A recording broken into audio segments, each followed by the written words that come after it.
What exactly is long COVID? There are a lot of people right now in the medical world arguing it's not a real thing. That's simply because it's not one thing for everybody. You and I may get COVID at the same time, but maybe I have lungs that had pre-existing conditions or are weaker. Your lungs are great. You're also a lot younger than I am. So maybe we come out of it and I have a respiratory thing that won't go away, and maybe you have headaches. A lot of people might think they know, but the symptoms are actually pretty distinct. Everybody you ask and what on an interview, they all have a different answer. So the CDC has a particular group of symptoms that go together that they call long COVID.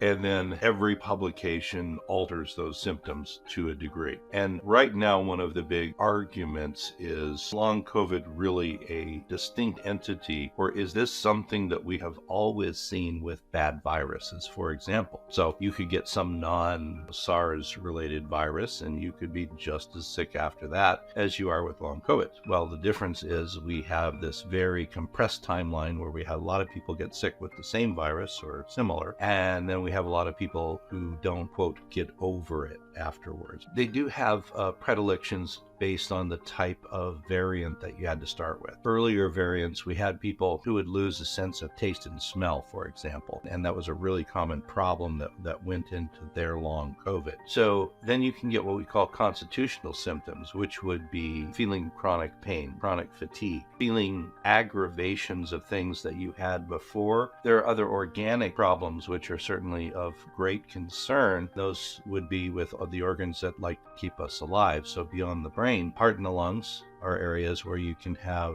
either inflammatory and or fibrotic problems, etc. The kidneys, much in the same way, but the kidneys are certainly a big deal. And then the other thing in autoinflammatory presentation, where your whole body becomes essentially inflamed. So almost like a polymyalgia, where you could have a whole body pain syndrome or something of that nature. So it can affect any area. It tends to affect more areas based on the type of variant that you had, and then it lingers. And the idea is if you've been 3, 4, 5 weeks past your original infection and now you still have symptoms, they call it long COVID or post-acute COVID syndrome. So, it's a real thing. We hope you liked today's podcast clip. And if you want to learn more, check out the Root Cause Medicine podcast on Spotify, YouTube, and Apple Podcasts.